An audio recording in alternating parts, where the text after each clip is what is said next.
Welcome, everyone in the United States, Canada, and around the world to another episode of It's a Wrap with Rap, the podcast of overcomers and useful information to better our daily life and mental well-being. I am your host, Ron Rapaport.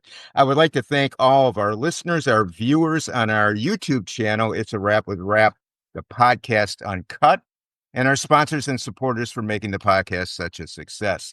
The podcast may also be accessed through our website, it's a wrapwithrap.com, where you can find all the episodes, previews of future episodes, and unique products and services offered from our sponsors, as well as the podcast Book Nook, showcasing many of the books our guests have authored that can be purchased on Amazon.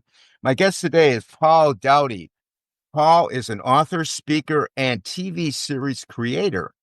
Paul's journey began with significant challenges. Early adversity led him down a path of destructive behavior and self-inflicted wounds. However, a remarkable chapter soon unfolded.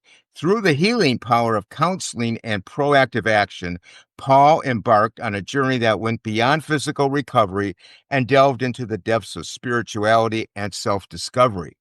Along his transformative path, he discovered the profound powers of self-love and compassion. Today, he is not just a survivor, but he is a beacon of hope, embodying the theme resilience, my ultimate superpower. Paul's mission is to empower individuals, both young and old, to embrace self-discovery and take proactive action. Paul hopes by sharing his story, he can ignite change and offer support to all those navigating their life challenges. Paul is here to encourage all of us to join forces and empower our communities, to inspire people of all ages to act, discover their true selves, and build a future filled with confidence and resilience. Welcome, Paul, to the podcast. Hello, Rap. Well, thanks for having me. It's great to be on the podcast. Well, it's an honor to have you on. Now, this podcast features the subject of resilience a lot, and your story features quite a bit of that in it. And I can see in the background there, you have resilience is my superpower. So it's great to have you on because you're a perfect fit for this podcast. So, so the audience can get a good idea of your story. Please tell us what it was like for you growing up in Pittsburgh from the ages, let's say, of 4 to 11 years old, and what key elements led you down a path of despair? Yeah. Well, I grew up in Pittsburgh, as you said. I lived in a small house with my two older sisters and my parents, and my father was a coach and well ingrained in the community as a coach, and my mother was a choreographer and a dance teacher and did a lot of theater shows and so forth. And my sisters were baton twirlers who traveled competitively. And so, looking from the outside, it looked like from the perfect family. And Yeah. so I'll take you back to a cozy family dinner that we were having, and the aroma of spaghetti and marinara was everywhere. And it was Christmas time, and we had just purchased a tree. And we must have been asking my father, when are we going to put up the tree, repeatedly? When are we going to put up the tree? Dad, when are we going to put up the tree? And I guess he had enough. He stands up, he flips the table upside down. Spaghetti and marinara goes flying everywhere. He goes and grabs the tree. He drags it through the spaghetti and puts it in the stand. Merry Christmas, he said. So that gives you an example of the type of, and that's an example of a light version of the domestic violence that I witnessed. But I witnessed that some types of domestic violence for, as you mentioned, from 4 to 11 or 12 years old. And it just, the despair that it led me down was, and the incident that mostly impacted me was another one. I guess I should say it because it really gives the flavor of why I was in such a state. Yeah. So I heard an argument, and my parents were in the kitchen with my uncle, and it was a small kitchen. It had one of those rotary phones. It had a 20-foot cord tied in about 20 knots. And I had a small table that overlooked the open window to the sun porch. And my father was sitting at one side of the table and my uncle was sitting at the other. And my mother was standing in the kitchen. And I heard an argument. And I was 5 years old at this point, 4 or 5 years old. So I peeked around a corner. And when I peeked around a corner, I saw my father pick up a half-gallon glass milk jug that weighs 4 or 5 pounds, I found out. He swings it, hits my mother over the head. My mother falls to the ground. My uncle stands up and yells, "Doughty!" And as my mother laid there motionless, I thought she was dead. Wow. And that is the incident that impacted me my whole life. And I went through most or half of my life without realizing that impact. Yeah. Because after, Trauma. yeah, yeah, trauma. Yeah. That one incident, I blacked out. I used that term a while back, and I think it's a good fitting one for. I blacked out, and what happened is I just went through the motions of whatever was next. I separated. I became closed and not receptive of anything, and I just retracted, and I went through the motions of life. And Well, my parents. that was your way of escaping. Exactly. It had to be Yeah. because the story that I first used of the Christmas tree, Yeah. I didn't remember that. My sisters told me that story, and the only one I remember, well, I remember some other fighting and stuff, but the one incident that I said, that's the one that I remember, and for the most part, the only major one.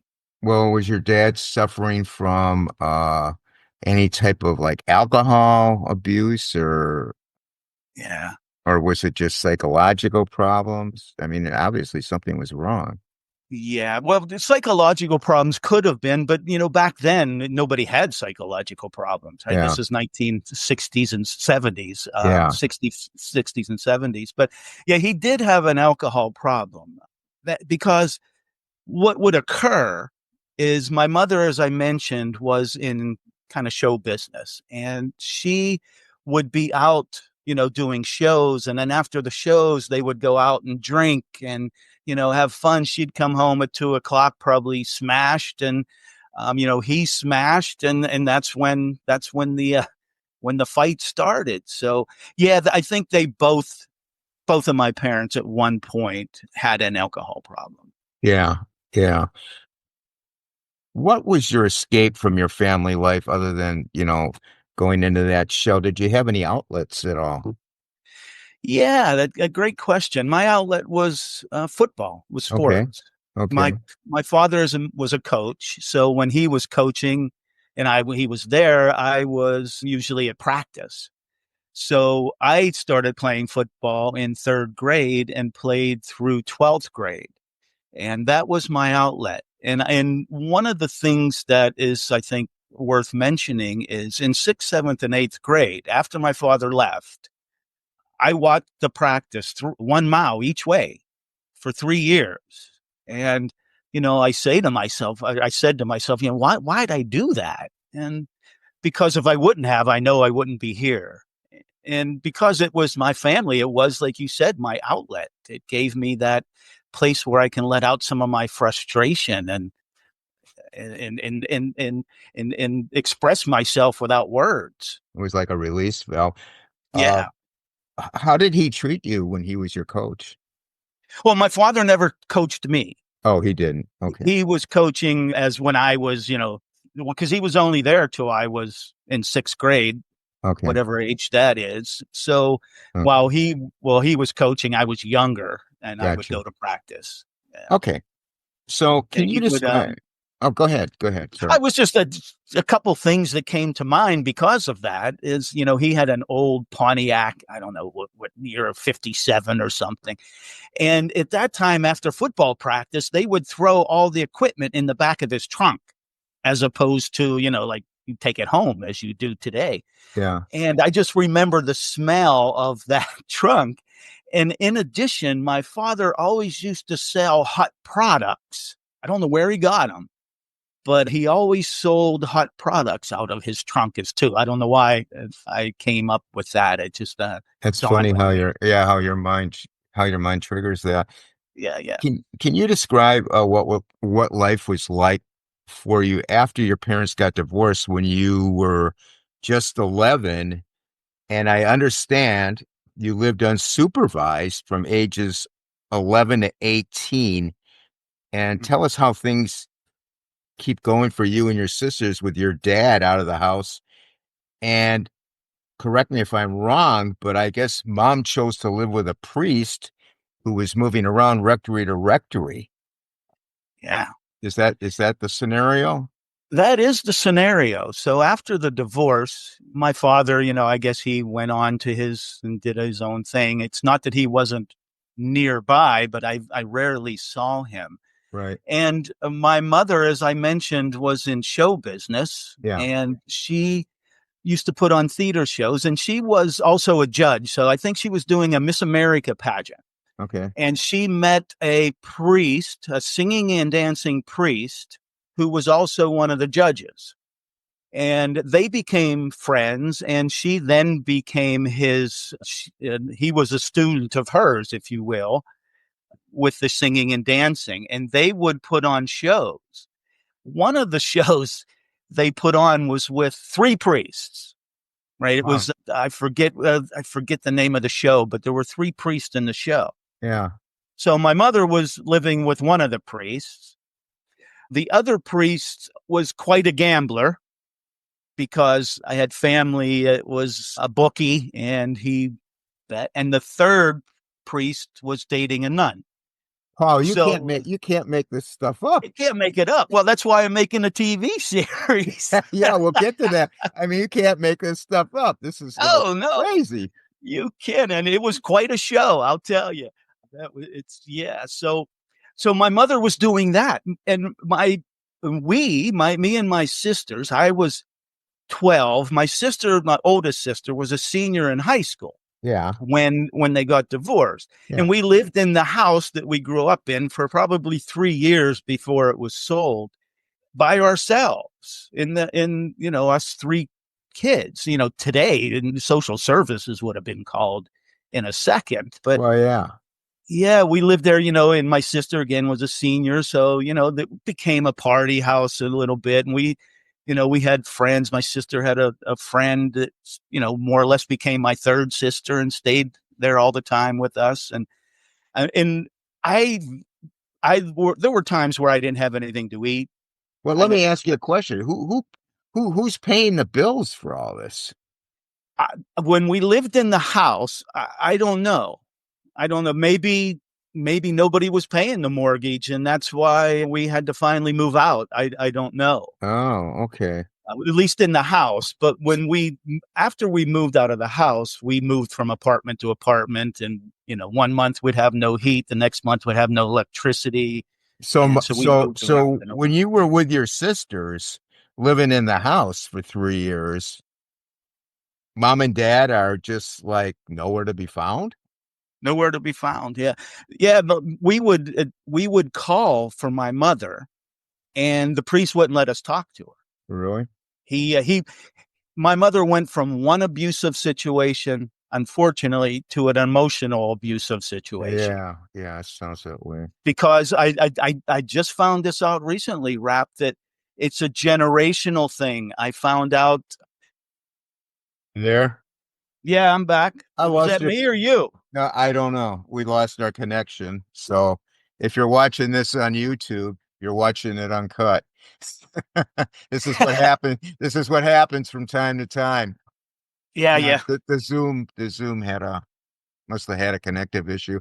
Paul's up in Boston and I'm down here in outside of Jacksonville, Florida. So I don't know, maybe the weather up the East Coast isn't doing too well or something. But anyway, you were saying Yeah, I lost where I was. about the priest. Yeah, the three priests, and then we. Oh, he wouldn't let Yeah, you then talk to your mother. yeah, my mother went, as we were saying. Yeah, my mother went from one abusive situation to a next to another, and he was emotionally abusive, wouldn't let us talk to her. And so yeah, we so that was that was, as you said, from 12 to 18. I was unsupervised, and that's when I really started to go downhill, if you will, with drugs and alcohol and doing whatever I wanted to do. I had no, I had no uh, No supervision, structure, no no supervision. structure, nothing. It was on my own. And so, Did the yeah, did, how did that work when you were going to school? Did the teachers pick up on this? people have asked me that. Again, you do this today, it would probably be a little more recognized, but no, no one ever questioned us. Wow. Yeah. Wow. I don't even know where I got money for lunch, sometimes. That So, must have been horrible. yeah. Just a horrible existence. Yeah. Yeah, that there And was a guy that used to sell vegetables off the back of the truck, and I would go and see him, and he'd give me some vegetables and some fruit at times as well. So, yeah, that's where you learn. That's how you learn to grow, right? The resilience. That's you overcome yeah, these and you grow. So, definitely. I'm sure we'll get Uh, there. what do you think was the impact on your personal development being left unsupervised like that during all those years? Yeah. Well, it led me down the wrong path. I started drinking probably right after my father left, and it just continued. Then marijuana started. Then when I got to college, cocaine started. So yeah, it just got worse and worse, and got only deeper and deeper into each of them as time passed. Yeah, So but I continued to function. I continued to go on autopilot. I got right. married at 27 years old. I was playing rugby at the time. I played rugby for 12 years. So I was playing rugby. I got married. I had 2 children. I'm running around, drinking, snorting cocaine, doing all the wrong things. And yeah, I had a DUI, lost my license for a year. These are all things that occur when you're in that dark place and you Yeah. don't think you need help, right? I didn't think I needed help. I was okay. I was functioning. I had I'm a job. I, did You know, you confide in your situation to any of your friends at all? You kept no, this all to yourself. In other, this is all yeah, under the radar to everybody. They have no yeah, idea. a few things. Once my father was chasing my mother around the house with a knife, and Wow. my sister called the cops, Yeah. and the cops didn't do anything. They they they assumed back then that domestic violence was a private matter, and they were actually trained to take their time, to be slow to respond, that it would resolve itself. So we tried then. We also told our family around that same time. Half of our family said, no, no, no, no, no. They didn't believe you. They didn't believe us. And again, I think it was ingrained already in our family, right? It's normal. Yeah. It's normal. And the other half of our family said, hey, she deserves it because she's running around with a priest. Wow. And, the third piece is I had an anchor in my life, which was my grandmother. I spent a lot of time with her. She Right. was my anchor. It's where I learned right and wrong and my manners, and that she lived in this building that overlooked the park where we all hung out. Was she And was she the grandmother on the dad's side or the mother's side? good question. My father's mother. Okay, your father's mother. My Okay. father's mother. And she lived in the fifth floor of this building that overlooked the park, and she would know if you were hanging out, who you were hanging out with. You got out of someone's car. She could see and smell things from a half mile away. My grandmother, yeah, but Yeah. yeah, she kept me a little bit in check. She surely did. She was my anchor and didn't know it, so I never told her. I mentioned to her, like, before she died, a few years before she died, saying about just referencing the abuse, and Yeah. she didn't blink an eye. And she later questioned my sister, like, why didn't you guys tell me? I would have done something about it. Yeah. Is what she told You my know, sister. that was leading to my next question. I was I'm curious, why do you think you didn't tell anybody? Why do you think you kept it to yourself? I mean, it couldn't have been fear from, was it fear of the unknown? What would happen? Would your dad come back? Or, I don't know.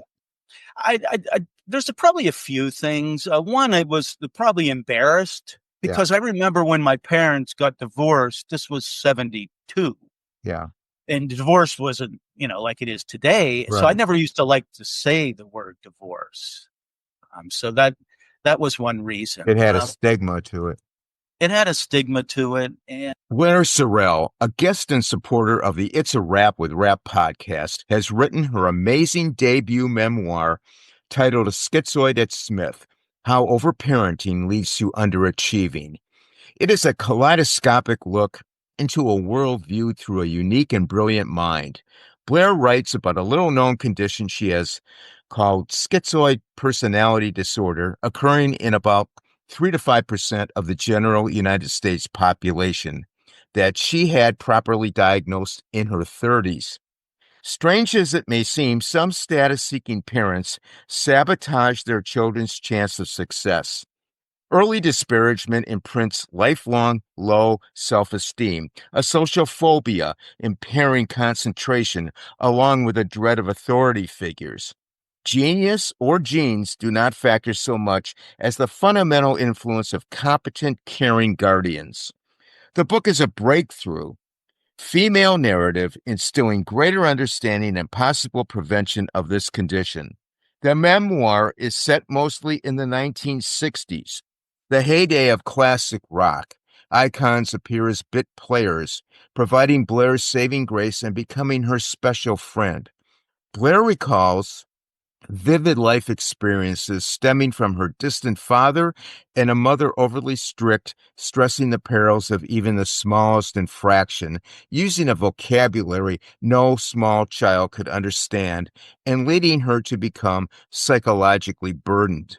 Read as Blair's gradually eked out a path to attend university, but was rarely comfortable among fellow students or any crowd, had few friends, and found her solace mainly in popular music of the era.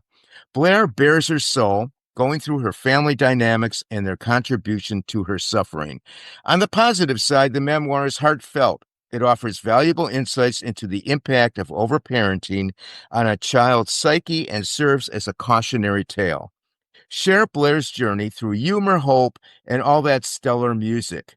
Blair's honesty and resilience shine through her storytelling, making this book a compelling read.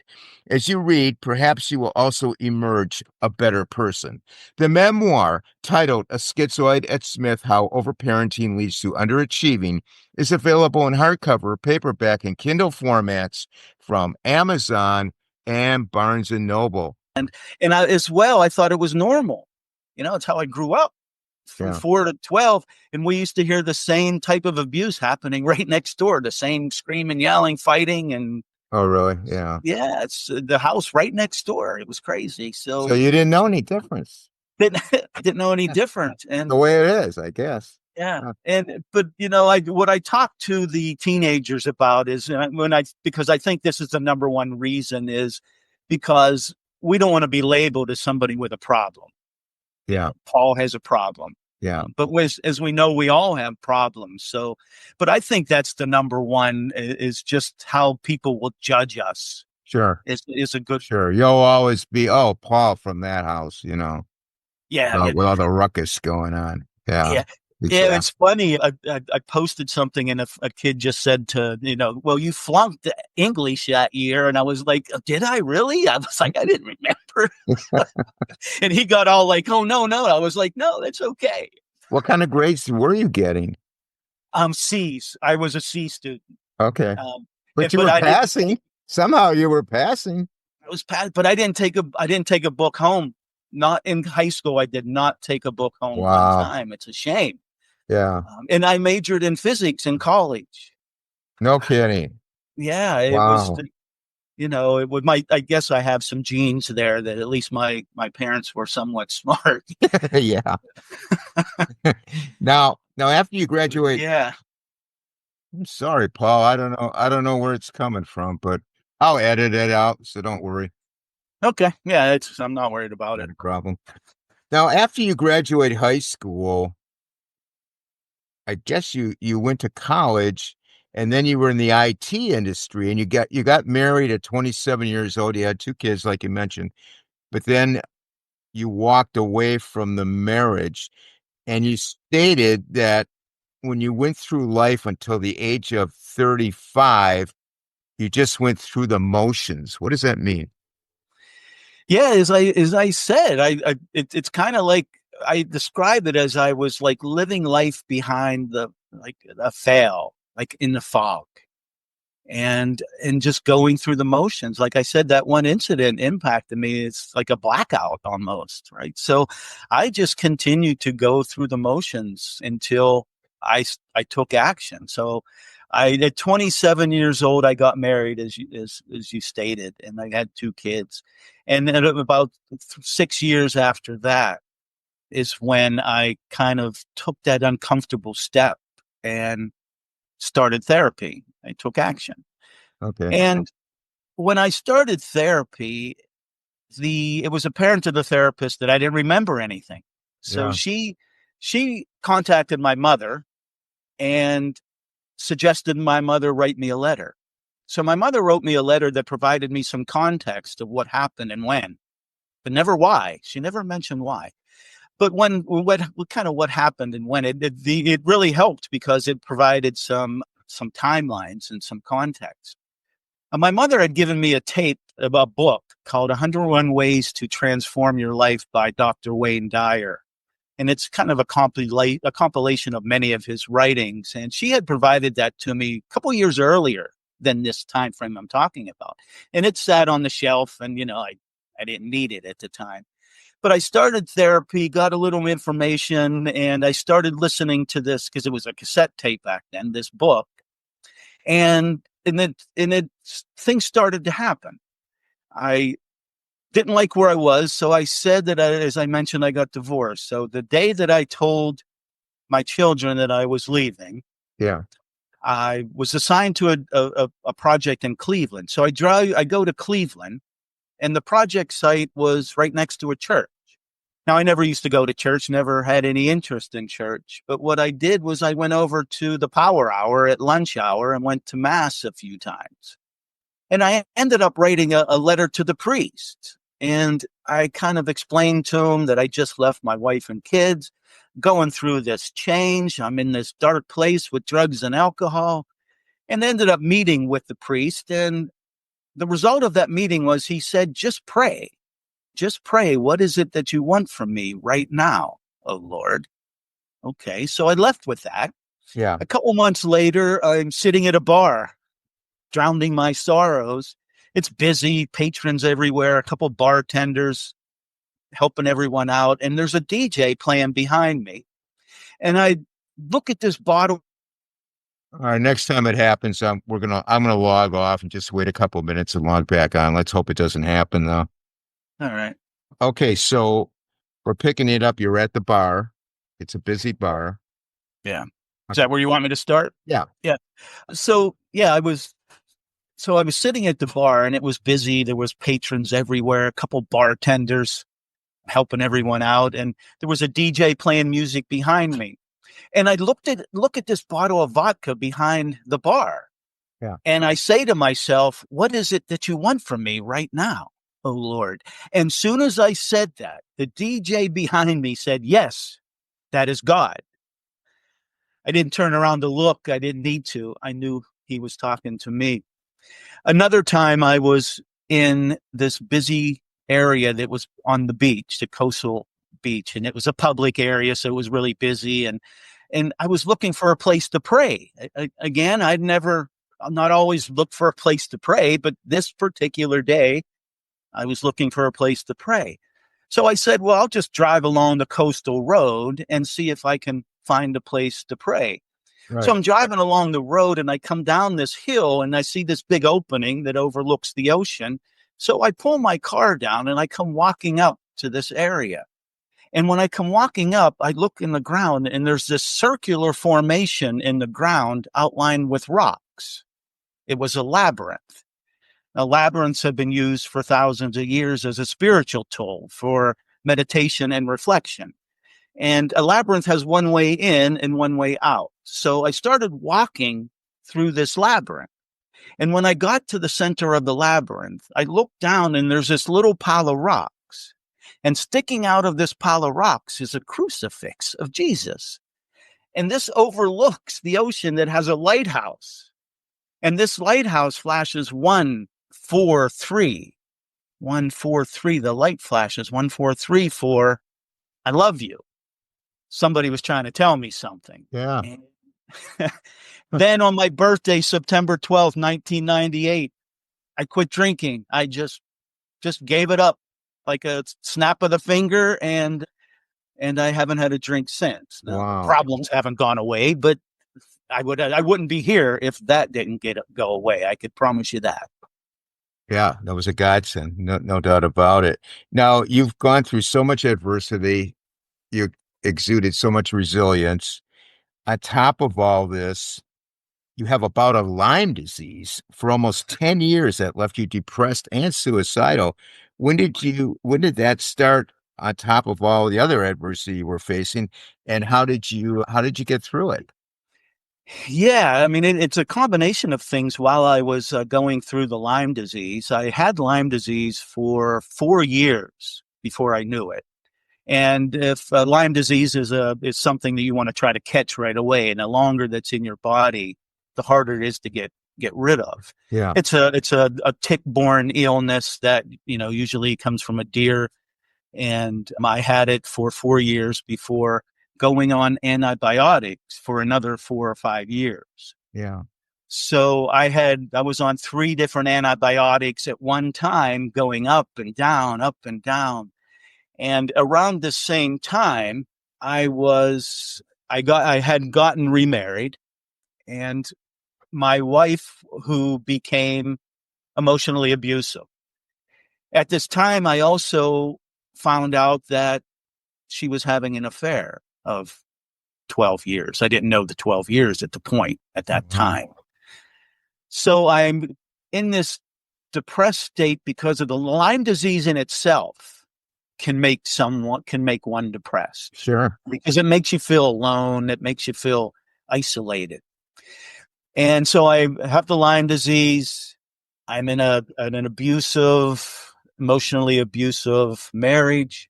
My wife is having an affair. I was sleeping on the couch for 4 years, and I was suicidal. I was staring at the walls. Understandable. I mean, you're wondering, how bad can this thing get? Yeah, exactly. Can it get? That's exactly what I was asking. God was like, okay, how much worse can this get? Yeah. But it got worse. It did, Rap. Really? If you want me to continue. Yeah. Yeah. So my wife, after 4 years, ex-wife now, finally said that she would accept it, because I tried any offer. I tried everything. So we finally got to court. And before we went in to see the judge, we talked and we resolved and kind of came to a solution with the attorneys. The agreement was that we would go through the house and we would take turns taking things. You take this, I'll take that. And in addition, I had to refinance the house as part of the agreement to be able to pay her off to get out of, for her to leave. And she wouldn't leave until I was, refinanced, till I got the money. So she would be there until that point, which could be months. Yeah. So the day of the court date, I went out, I came back home. And when I came home, she was packing things up. She was putting things in a box, wrapping them. I'm like, what are you doing, you kleptomaniac? And it didn't go over well. But so I went over, I knew there was a picture of my son playing football that I won, and it was on the shelf on the other side of the room. So I went over and grabbed the picture and started walking away. And I started walking away, and I got hit from behind. I got hit from behind again. Wow. I got hit a third time, and I'm like hanging over the couch trying to get a picture of this, holding this phone. And I finally just dropped the picture and walked out and called 911. and she was removed from the house. But at the time that I was to refinance, I had 2 mortgages approved with the most biggest lenders out there. Because I said I gotta be sure here. All right. Yeah. So I have an auxiliary lot across the street. This one backed out at the last moment. Again, I'm in the middle of refinancing. I have to pay her off. Right. The other one backed out I can't even remember why. They backed out for another reason. So now I'm in a situation where I can't even get a mortgage.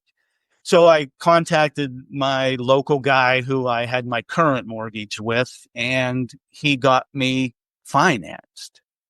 And at the time, I didn't mention this. I forgot a big part. When I was in the middle of refinancing, I lost my job. Oh, no. I lost my job. It was with the big IT consulting firm, one of the big three. Yeah. And I was there for 16 years, and they let me go in the middle of the refinance. Oh, man.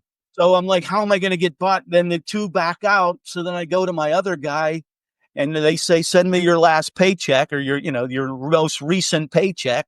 I send in my most recent paycheck, which was my last paycheck. Yeah. They didn't catch it, and I was able to get refinanced. And that's when I was able to breathe. But at the deepest point of that depression, when I was staring at walls, my sister's son went to school with someone, and his mother owned a place in Florida called the Healing House in Orlando. And I was going through therapy at this time. Obviously, I needed something, but it wasn't working. Mm-hmm. So I looked into what can you do next. So I found TMS therapy, transcranial magnetic stimulation. And it happened to be that my sister's friend, John David Graham, an It's a Wrap with Rap podcast guest and supporter, has authored his multiple award-winning novel, Running as Fast as I Can. The book is an American odyssey of survival, hope, and forgiveness. Our author, John David Graham, has always been a curious person, trying a new road, a different direction, another adventure, or maybe failure. As a result, he has gone from homelessness to door-to-door salesman, minister, journalist, to founding a nonprofit agency helping people restart their lives after prison. At age 75, he published Running as Fast as I Can, which was rejected 200 times, but now has garnered 25 awards, including the prestigious 2024 Story Trade Book Award for Debut Novel of the Year. The novel follows the life of Daniel Robinson, who grew up in the mill slums surrounding Pittsburgh. All Daniel ever wanted was a family that loved him, but was instead ignored by his mother and had a drunk for a father who used everyone for a punching bag. The book follows Daniel's search for love and its failures and his wanderings across the country during the turbulent 1960s, where he gets caught up in the hippie drug invasion in San Francisco, racial violence in Cleveland and Detroit, and a deadly anti-war protest at Kent State University.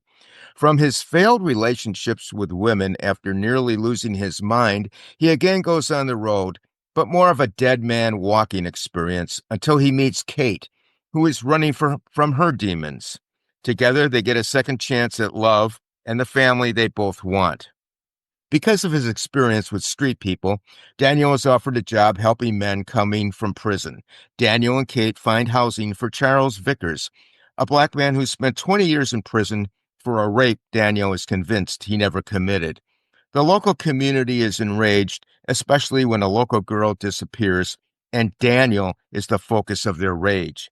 The story bridges the gap between literary and commercial fiction and will be enjoyed by those who were moved by reading Forrest Gump and Where the Crawdads Sing. Running as Fast as I Can is a page-turner story that you will identify with because it is on some level everyone's story.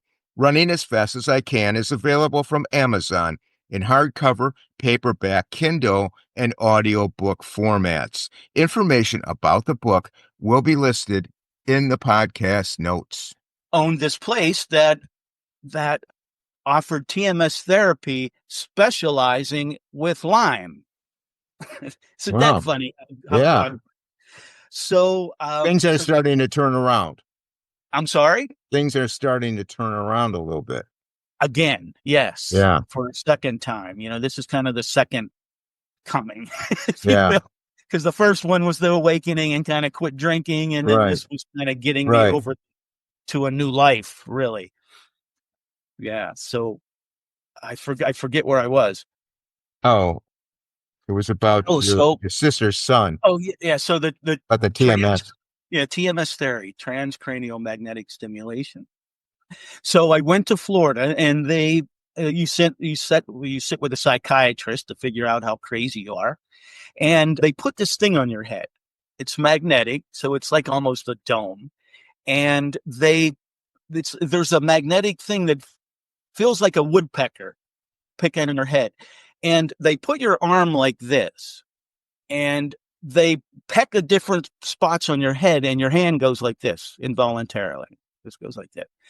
So they're looking for certain spots. I don't know what they're looking for, but so they have 3 different spots they found. So there's one in Orlando, because most places just focus on one spot, which is right here, that is focused on depression. But there are 2 other spots that they worked on. So over here, it would be like every 5 seconds, it would hit you 100 times, and back here would be every 2 seconds, it would hit you. And then, different variations. Yeah. So I did this for 30 days straight. My sister lives in Florida. I did it 30 days straight, and I walked into this place. I was crying because I forgot a piece of paper or something. I was crying. I was like, I forgot my paper. And so I walked in this place crying, and I walked out a new man. No kidding. A completely new man. It really had an effect on me. Does TMS work on your brain, parts of your brain? I think it's stimulating parts of your brain. Yeah. Like, one of the things I remember happening first was like words would come to me quicker, like words that I didn't use before, like haven't used for a long time. Oh, that came out pretty quick, and I don't remember saying that. Sure, they must have stimulated parts of your brain. Yeah. Yeah, it saved me, and I say that because I want others to know about it. Yeah. Okay, just for the audience, it's TMS therapy. I believe they use it for people in depression. I don't know what stages of depression. It's transcranial magnetic stimulation. And it's used when other therapies are not effective. Exactly. I was going to say that, Rap. Yeah. Because, I was going... Yeah, because they won't. Yeah. It is approved by insurance companies, but they won't approve it unless you have justification. Yeah, a doctor has to write justification. Okay, you're taking your journey of spiritual awakening and personal transformation, and now you're doing speaking engagements. How do you integrate your experiences into your speeches to connect and motivate your audience? Yeah, great question. Yeah, this is something that I always wanted to do. And quite honestly, I have a shoe box behind me in my office with a box of books that was given to me by that priest, because I had once told him that I was interested in public speaking. Okay. So he had given me it, and he was so... He said you had to read it, and this book first, this book second, very in order. But anyway, so I always wanted to do this, but I was in that my second marriage was so volatile for a number of years. It didn't allow me to do anything like this. So you were married 23 years to that woman. 23 years to my second wife. Yeah, that's a long time. Half were good. And half were just the opposite. Right. So, yeah. So, yeah. Where was I? Well, how do you integrate the experiences in your speeches? How do you connect and motivate your audience? Yeah. So I've always wanted to do public speaking, and I didn't really have a chance to do it till now. And what it allows me to do is tell my story just as I am here in a different setting. So I am primarily, at least initially here, I'm focused on teenagers and young adults and trying to provide them some support, because I wouldn't want to be a teenager today. I know that it's much more difficult than it was when Yeah, I yeah. was. Social media and all that. Yeah, exactly. But I lost my train of thought again, Rob. Well, Oh one of the yeah, one that can I, I tell how do you stories motivate and them? kind of bring it together, and the message that I have that is important, and as I said, I'm focused initially here on teenagers and young adults, but I think my message is really applies to all. And my message is really three different things. And that is speaking up and asking for help, for number one, because as you said, I never spoke up. Right. And, these teenagers, I'm talking at teenagers in particular, but people are struggling about anything. The teenagers in particular, the digital landscape, like you said, that they're dealing with, it's out of control with 50% of them being bullied and cyberbullied. It's crazy. Yeah. So, I talk to them about speaking up. And also, as I talk about getting involved to build character and valuable life skills, because it saved me as we talked. If I wouldn't have been involved in football, I wouldn't be talking with you today. And it helped me build character and valuable life skills that I was able to use later on in life. Right. And the third thing, and I think most importantly, is, you have to step out of your comfort zone and take that uncomfortable step. Nobody wants to go to therapy. Right? No, you don't want to go to therapy, but you have to take that step. So taking that step out of your comfort zone and embracing self-discovery, that's what I had to do to get over that hump. It didn't take me, that awakening that we discussed, that wasn't something that happened overnight. That happened over a 3-year period, or Sure. because over a 3-year period. So it took a while. Yeah, there's no So when there's no pill for that. Right. So when you're doing these things, three things, you're speaking up, you're taking action, and you're embracing self-discovery. When you're doing those three things, you're taking action, which builds resilience. That's where my resilience came from. It's because resilience, a lot of times you hear that it's the definition is that it's overcoming some dramatic event and bouncing back from some traumatic event. But it's more about growing in the process, and every challenge and adversity that you faced, you grow and you become stronger. Right. And that's how I've built my resilience. Yeah, my story is a lot of ups and downs, but I wouldn't be here if I wouldn't have built the resilience through all out my life to get me over that last hurdle that I had to face. I want to move on. You recently wrote a book titled Resilience, My Ultimate Superpower. Is it out yet? It's actually coming out Monday, which is February 3rd, or the week of February 3rd. Okay. Okay. Yeah. Can you tell us just a little bit about it and what motivated you to write the book, and what do you hope people get out of the book, out of reading the book? Yeah, the book the book is written for teenagers and young adults. Okay. And it does follow kind of what I just described. Okay. It is a memoir, because I fill it in with my experiences to talk about the trauma that I experienced. It talks a little bit about the trauma and how it affects young adults. And again, I talk about being involved to develop that character and valuable life skills. And I also, one of the main things that I put into it to help build the resilience in our teenagers and in anybody is I put a rise in resilience challenge in the book. And it's part of my speech as well, but you will be able to gain points and win points by achieving different things. Going for a walk, you get X number of points. Doing different things, being involved with the community, X number of points. And I'm building a system with keepthescore.com that'll track this and leaderboards and so forth. And the users will be able to win promotional products, t-shirts and water bottles and keychains and stickers and so forth. So again, trying to get people involved and challenging people to speak up, get involved, and embrace self-discovery. That sounds great. It really does.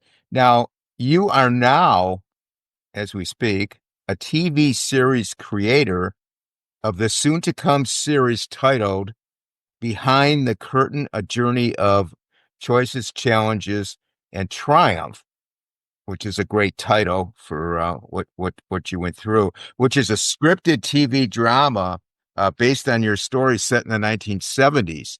How did that evolve? And tell us a little bit about it, and when will that be released? Yeah, it's actually being written. We had the treatment written a few months back, and the pilot is being written as we speak. It should be done within a month's time.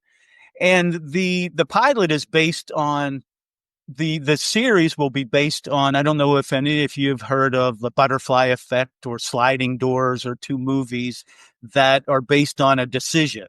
So the TV series will be based on me. Again, it's a true story, but it'll be Yeah. based on my decision to say, go to football practice or not. And there'll be different storylines based upon that. Okay. And the story, the book is different. I mean, sorry, the TV series is different from the book. The book is more of a memoir and goes with my speaking business, but the TV series is more about the time that I spent alone, those years of being unsupervised from 12 to 18, and my mother not being around, my mother putting on theater shows with singing and dancing priests. As Yeah. an example, one of the things that'll be in the TV series is my mother put on a show with three priests, and she lived with one of the priests. The other priest was quite a gambler, and the third priest was dating a nun. So it was quite a show that they put on, but you know, that is part of the story. This is My going to be a hit. story. Paul, this is going to be a hit. I know it's going to be a hit. Uh, Well, I hope I, so. I got to move on quickly, but what role now does spirituality play in your life? Yeah, very much. I'm very content. I don't let I live a very spiritual life where I don't let anything bother me. One of the things that I learned is, I am in control of my actions. So other people's actions, I don't let bother me. It's I'm in control of my response. So I I I am very comfortable with that. And I have lost my ego. I have shifted in thinking from everything negative to positive.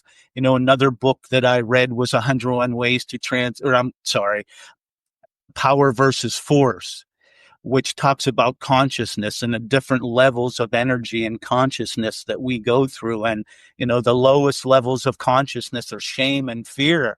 And that's where I was living. I was living in shame and fear. And now that I've been more enlightened to these things, and by reading and becoming more aware, I live on a different level of consciousness now from that. I'm up on the other higher end where love and where that is. So that's what I've learned. That's great. Talking to you, I just have a few questions. Maybe the audience has the same questions, but I know the book hasn't come out, nor has is it a TV series? I assume. Yeah, we decided on a TV series Okay. as opposed to a movie. Yeah. What do you think the reaction's going to be from are your parents still with us? My father has passed. He smoked his cigarettes right to the grave. And my mother is in a nursing home. She is 92. Okay. So So she is long. the She's reaction won't be a problem then. Okay. How did your sisters turn out? very successful. Good, good. They both have businesses today. Okay. Yeah. Great. And I'd like you to just address the audience if you would. What advice do you have for people out there struggling with adversity and looking to build resilience? What can you tell them? It's a lot of what we just talked about, isn't it? It's putting yourself out there, taking that step, Okay. and getting yourself involved, and because what's going to happen when you get yourself involved is you're going to build confidence and self-esteem, and you can't do that by not being involved and getting involved in something new, and not in something that you like in work. Right? Do something community, volunteer your time to make yourself feel better. Those types of things will help you start to build the confidence and the self-esteem, which leads to building resilience. When you were going through all your issues, Yeah. in the back of your mind, did you ever say to yourself, "This is probably going to work out okay. I'm going to be okay"? Did you ever think Yes. that? Oh, every day. And I still use it. I pray and I said, I trust in our plan, Father. I trust in the plan. Right. Okay. So, but yeah, I trust in it. I just let it flow. I don't, just came across your name as an example. That's how we're here. So Yeah. You didn't I you just, didn't go down that rabbit hole. I Uh, didn't. I could have easily, yeah. I could have been dead. You could have checked out. I could have checked out many times. Yeah. Yeah. The stuff that we were doing when we were teenagers driving, or I probably drank and drove 1,000 times. I mean, we were driving backwards down the hills and throwing bottles at cars, and it was crazy. Yeah. It's crazy. Yeah. How can people contact you? Yeah, I would say the easiest way is to go to the website pdspeaks.com, pdspeaks.com. All my, other social media sites are there. It's a contact form. You can order my book there. Okay. And you could also find the status of the movie, the TV series. Okay. pdspeaks.com. I'll put it in the podcast notes. I want to thank you, Paul, for coming on the podcast and sharing your story, helping others out there in the community. And of course, I just want to thank you for making yourself vulnerable to the audience and to me. And Mhm. it was really an enlightening conversation that we had. And I just want to tell our viewers and our listeners that I'll keep you in touch with Paul's book coming out. So we've got something planned for that. So Paul, once again, thank you. Thank you, Rap. I appreciate it, and I enjoyed the time with you today. Thank you so much. All right, good day. Comments and suggestions for the podcast, you can email me at itsarapwithrap@gmail.com. Facebook, It's a Rap with Rap. We have 2,000 members in our group.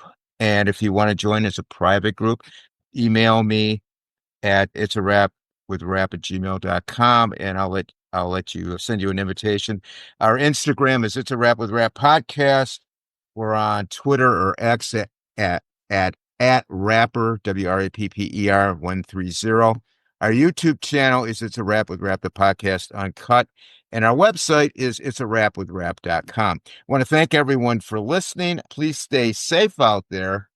And for now, it's a wrap. This podcast is being brought to you in part by the veteran-founded Hero Soap Company located in Phoenix, Arizona. In today's environment, we must be aware of the products we apply to our skin. As a two-time cancer survivor, I cannot afford to take chances, and I use these products myself. The soaps will leave you feeling clean and refreshed. All the products made by the Hero Soap Company are made in the United States with the highest quality ingredients, sourced from companies in the United States whenever possible. The products are made in small batches to ensure high quality and contain premium essential oils and fragrance. All Hero soaps are created without synthetic colorants, parabens, and sulfates that are irritating to the eyes, skin, mouth, and lungs, and are cruelty-free, meaning these products are not tested on animals. Each 5-ounce bar of soap is handmade in Phoenix, Arizona, and the body wash is available in 8 ounces with such refreshing scents as lime, bourbon, and frost. You will absolutely love this soap. Please also check out their gear for sale. All the products are reasonably priced. Being veteran founded, the company understands the dedication and sacrifice that each family makes to serve their country. A portion of sales is donated back to charities such as Operation Finally Home, Operation Interdependence, and the Gary Sinise Foundation that are focused on helping veterans and our first responders. Over 1,000 bars have been sent to our deployed troops. Please check out their website, herosoapcompany.com, for pricing and a detailed description of all the products. Now, when ordering, please use the code RAP for a 10% discount. The company information will be listed in the podcast notes.